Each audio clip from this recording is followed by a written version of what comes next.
Thanks. We'll call the meeting to order of the Environment and Natural Areas Standing Committee for March 13. And just before we begin, I want to acknowledge the territory upon which we're meeting, which is the Coast Salish and our nearby neighbors, the Shannon First Nation. We have an agenda before us. I wonder if there are any additions or changes to the agenda. Great. Okay, we'll proceed with that as circulated. We have no presentations tonight. Would anybody from the public like to offer comments? Avril?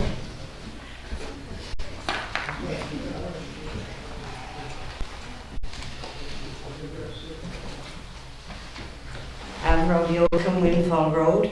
No notes also, I'll be really brief.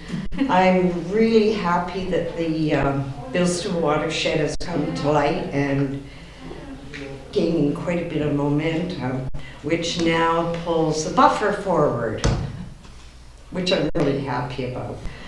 I'm not sure, I'm really convinced a working group is what I'd like to see. I'd like to see some experienced people on a working group. And what I'd really like council to concentrate on is a new zone for the buffer. So everybody's got lots of work to do, you too. But that's one thing, bring that forward and let's get a proper buffer zone drawn up for that. And on that line for environment, for over a year, there are vacuum trucks and trucks filled with materials going up Woodruff and dumping on the first section of the industrial land. I won't tell you the owner, you can find that out. Okay, this goes on daily. I'll send a letter to council with a copy to Langford. So that all that dumping of the vacuum trucks going right into the Bilston watershed. That's it. Thank you. Thanks, Avril. I wonder, have you or has anybody notified Langford of that? Is it on the Langford side? The thing is on Woodruff, there's only 2 residents. Mm-hmm. One isn't willing to take a picture, so that's part of the problem. And to park on Woodruff, wow, you're going to get caught. Thank you. So I will send a letter for what it's worth. I don't know, I would think Langford has a right to go and check it out. Mm-hmm. There's a troubling development. Someone else? Nicole, she from the Bond Road resident. I'm just going to reiterate what Avril said. I'm thrilled that the Bilston Watershed Habitat Protection Association is galvanizing around the watershed, and especially the activities adjacent to the buffer land and how they're going to impact the watershed. One additional thought that arose amongst the group that was walking towards the Centre Mountain lands the other day is whether there might need to be like a setback from a municipal boundary, because it looks, again, like this might be why getting up-to-date plans from Langford on the development might be a really worthy enterprise, because it looks as though the homes are going to be built right up to the border. And there may be a required setback from a municipal boundary. So that might be worth adding to sort of like the information search. Thank you. Thank you. Councillor Gray. I believe, sorry, that is such a basic question, and I seem to recall coming across it at some point. And Suman, any idea about whether there is an established, I think there's even a term for it. Sorry, this is pop quiz time, but there is, but I will not be in a comfortable position to say what it is until we have a discussion with the engineer. But I know there is, and there's an establishment where they set the setback. okay. Right, if the committee wishes, then I'm happy to report that. report at the appropriate committee. Thank you. Mayor Little. What I understood when the original subdivision application went in Langford, the reason why the buffer zone was created was because Langford doesn't have setbacks. So in Langford, they can build right to the border, right to the fence, and that hence the ask on the part of the district of Metchosin to provide some space to allow for that setback. That's what my understanding was. Thank you for that clarification. Certainly, the regional growth strategy requires buffers, but it may well be why we're calling this the buffer land, or it sounds like it. Rick? Rick Braun, Chalister Court. I wonder, that's kind of scary, there's no setbacks. That's really something. So the border that they've provided, that's been engineered, that's been surveyed, I guess, right now along the buffer lands into Langford, there would be an area, I don't know if they've surveyed it, when this exchange went off in 2017. And are they coming off of the creek from this? Is like our buffer land because of the creek? This would be good information to know. Have they provided 30 meters from the creek and that's the border they've provided? Or is this like new information that they are just kind of going by? I suppose they have very good surveyors that have done all this, but what part of the creek is it? Is there a set? I know there's that 30-meter riparian zone, so as soon as the riparian zone is over, then does that mean that's where the Langford border is? So be good to find out, and good to get word out to the public. Maybe next meeting somebody here can let the public know about that. Next meeting or in 3 or 4 or something like that. But, whenever time allows for that. Councillor Gray. So thanks, Rick. So the question is where is the bufferland border, or is the question where is the riparian setback? Or Riparian setback should be 30 meters.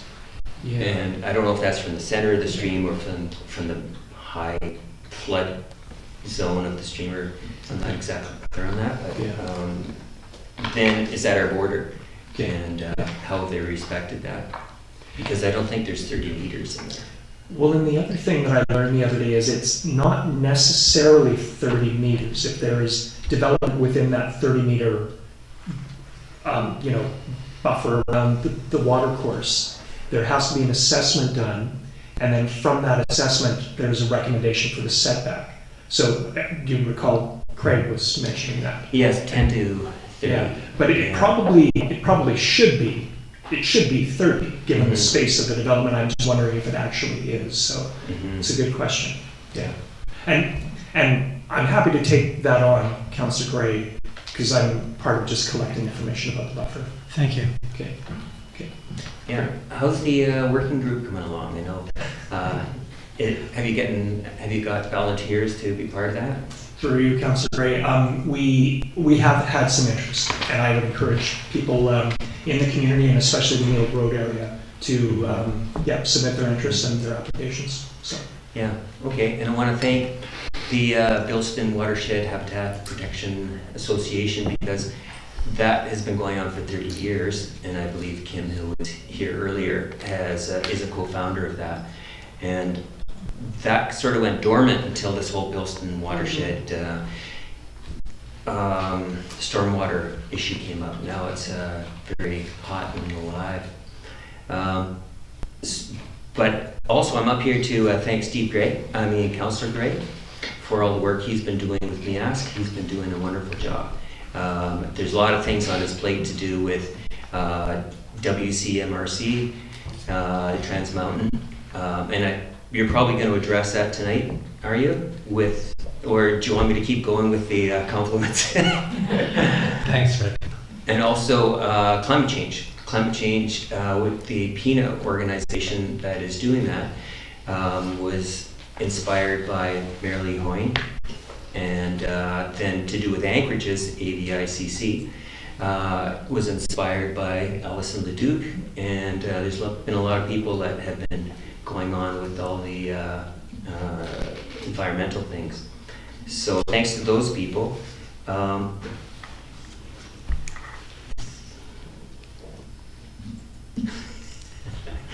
Time's up. There was one other item, I forget. Okay. Thanks so much, Rick, and thanks for recognizing the folks who've been so helpful in getting a few environmental issues on the agenda. I see Patty.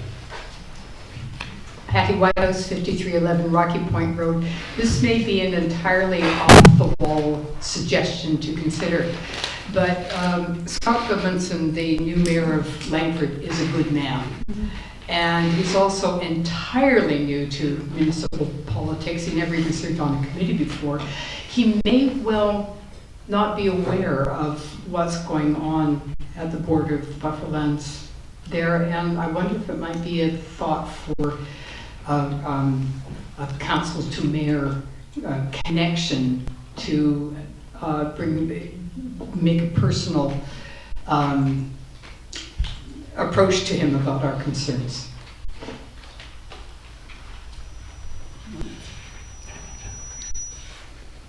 Mayor Little? Thank you for that. So we have very good relationship with Langford now. I see Scott Goodmanson almost on a weekly basis at the CRD. We have had walks on the buffer lands with all of Langford Council and Langford Council Mayor. As well, we were on the Centre Mountain Estates right below where the proposed residential development is with Mayor Goodmanson, his CAO and engineer, as well as myself and Shannon First Nation, our interim CAO as well. So he is aware of it, but he also has said there's a lot of things that have already been approved that they can't go back on, and if they tried to, they would be in court for a decade or more regarding those approvals, which is rather unfortunate, I know, but thank you for the urging, and we have a good relationship, and we'll continue that as well. That's great to hear. Thank you for the information. Thank you, Mayor Little. Would anybody else like to speak? On this one, I don't have any notes. Bonnie Boover on Neil Road. I just want to let you know that I have a lot of information. I've spoken to council over, not to these people, this council, but the previous councils, and I have more than 18 times spoken at council meetings about this. And the environmental issues I have clear in my mind, and if you need any resources, please call on me. Thank you, Bonnie. Thank you.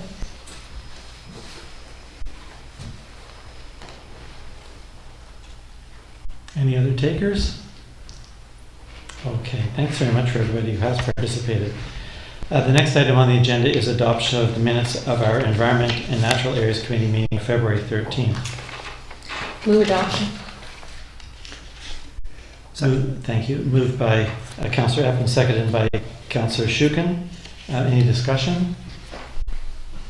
Seeing none, all in favor? Carried.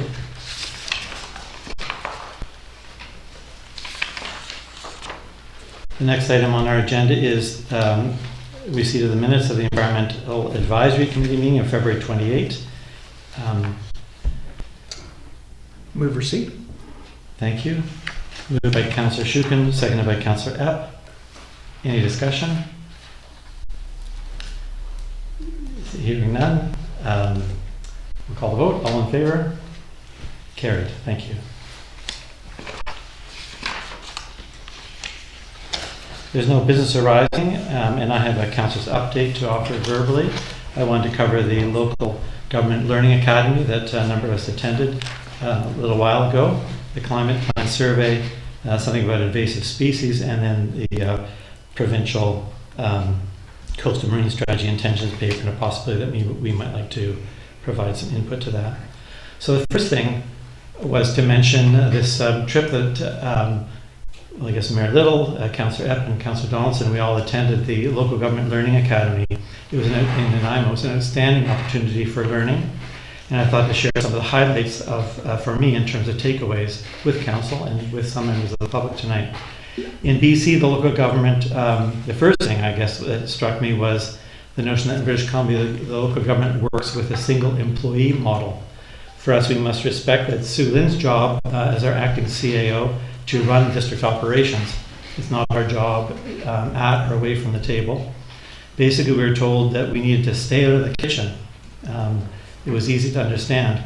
The point hit home, though, when there was some minor role playing with examples of council members and mayors who forgot or ignored the rule, but not telling staff what to do. And the results weren't too pretty. Simply put, it creates dysfunction and inefficient workplace. We are told that we can exchange pleasantries with staff, get to know one another, but we must not tell any staff how to do their jobs, when to be at work, what to do, that sort of thing.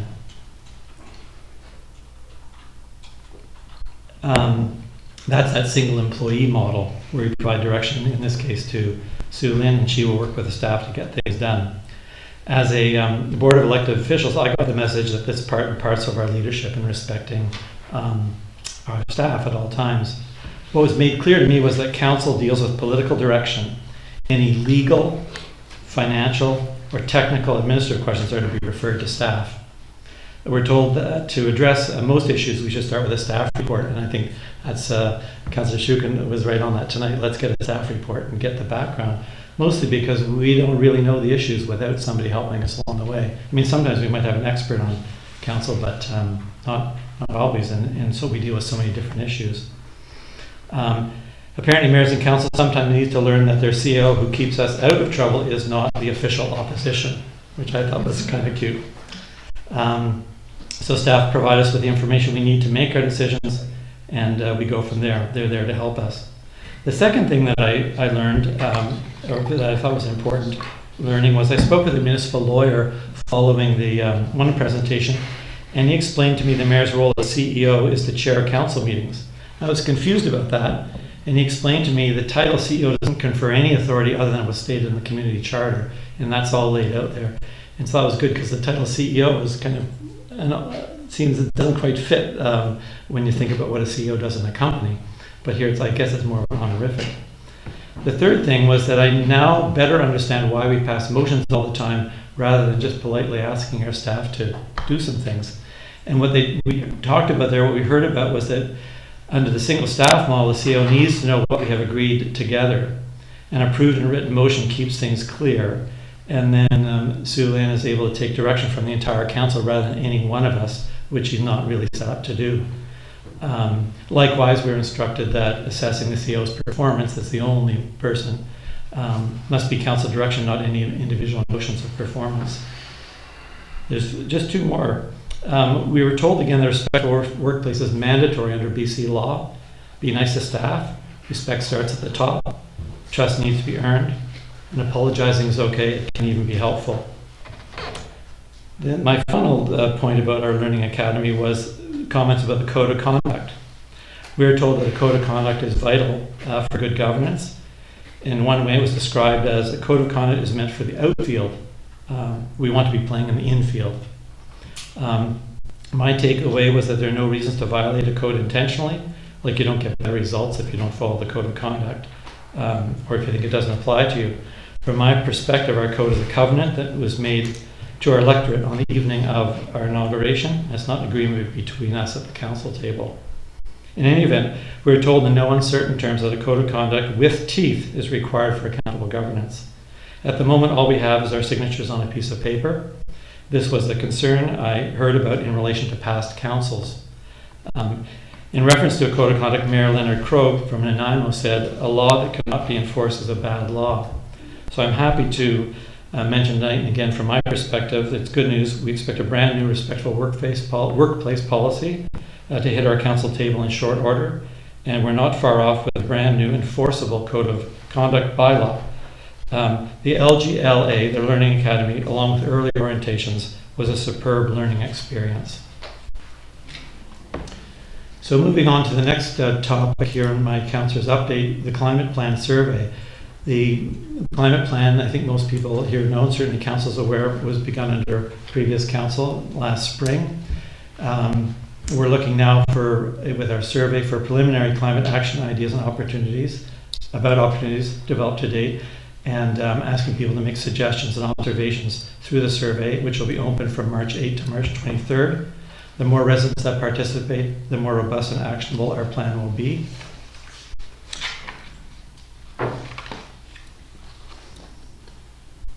The next issue I wanted to raise was an issue of management of invasive species.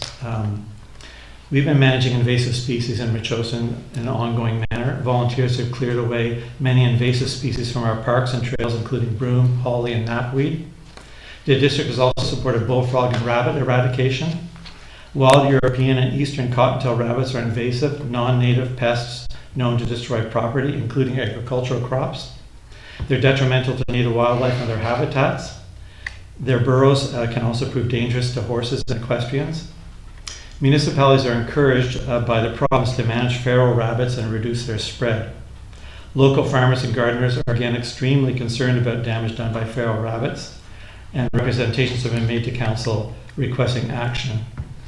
And I'd like to entertain a motion asking for a staff report for our upcoming council meeting on managing feral rabbits, if anyone would like to make that motion.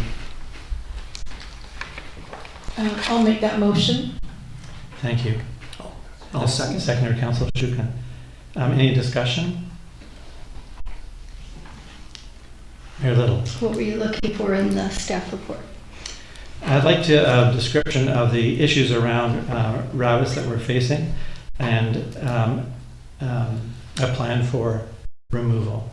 Okay. Would that include options for removal and the associated costs? Yes, it would. Seeing no other points of discussion, I'll call the question. All in favor?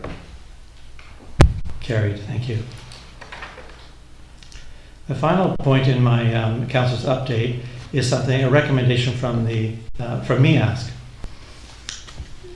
When we were talking about a number of issues in MEASC, the issue arose that while we were writing the federal government on a number of questions, the province actually has a big role in some of our concerns, particularly the seabed concerns when we were talking about shoreline, the anchorages, but also spill response and that kind of thing. And so we became aware of a paper that the province has put out, which is in our agenda package, called the Coastal Marine Strategy for British Columbia, and Policy Intentions paper. It was written in December 2022, and it's out now for commentary. And we thought it might, if the council so wished, or we recommended, and if council wishes, we would think it would be worthwhile sending them some materials that we've already produced, namely the letter to Trans Mountain, the Sharing Our Shorelines brochure, Mayor Little, that you had brought forward for us to look at earlier, the AVIC resolution, protecting old growth forests, the relationship there to the oceans and the health of the salmon, the AVIC resolution on reducing anchors outside of the Port of Vancouver, and then our declaration on climate emergency and biodiversity crisis. So really, just bringing this up tonight to see if people are interested. If so, we'd send it on to council for their review and comment, or our review and comment as council. In addition, this is a big report. I mean, a lot of work could go into on all kinds of topics. But we thought, well, heck, we put our oar in the water a lot lately on a few, but we have these things already written up, so it's a relatively easy thing to push them forward and let the province know what we've been talking to others about. That's great. I have no concerns about what you're proposing, and we've actually done, and especially through MEASC or with MEASC, done a fair bit of work as you've identified in the draft letter here. So I'm supportive, and I'm happy to make a motion to advance the letter if need be. Thank you. Moved by Councillor Shukin and seconded by Councillor Epp. Discussion. Mayor Little. Yeah, in the policy intention paper, they ask for our perspective, and they want us to highlight our shared concerns and our priorities that will inform the development of their specific objective targets and actions. And the way the letter is written, it sort of leaves it open for them to interpret in these documents what they want to take away. Often what is done is stating what the perspective is, what the concerns are, and the priorities, and then attaching documents attached to support those arguments. I was thinking that would be a better way, easy either way, except for my name's on the bottom of it. So I thought, since you've drafted it this way, I'd give you my 2 cents. Great. Well, why don't we make that change? I'd be happy to do that. That would mean sort of like a summary letter with the documents behind it. Yeah, and we would just do as they say, to highlight our concerns and our priorities. And then it would just say with supporting documents from these 5 entities you have listed here. That sounds good to me. So this is a draft letter meant for comment and consideration, so that sounds like a good idea. Councillor Shukin, that meets your... It does. I think it's a really great point from Mayor Little. And I think there's so much that can be gleaned in terms of priorities and the vision that we have of the coastline around us anyways, and the interaction with the marine environment. Do you need me to amend the motion, or... Again, I think I'm okay with what we've got here. I'll work with Rick Braun, the chair of me, asked to produce a letter for council if we get a vote in favor of the motion. Great. Seeing no further discussion, I'll call the question. All in favor? Great. Carrie. Tina, are you okay with that? Thanks so much. We don't have any correspondence and no bylaws to consider, no other business. I'll entertain a motion to adjourn. so moved. Moved by Councillor Shukin, seconded by Mayor Little. All in favor? Carrie. Thanks everyone. Thanks for coming tonight.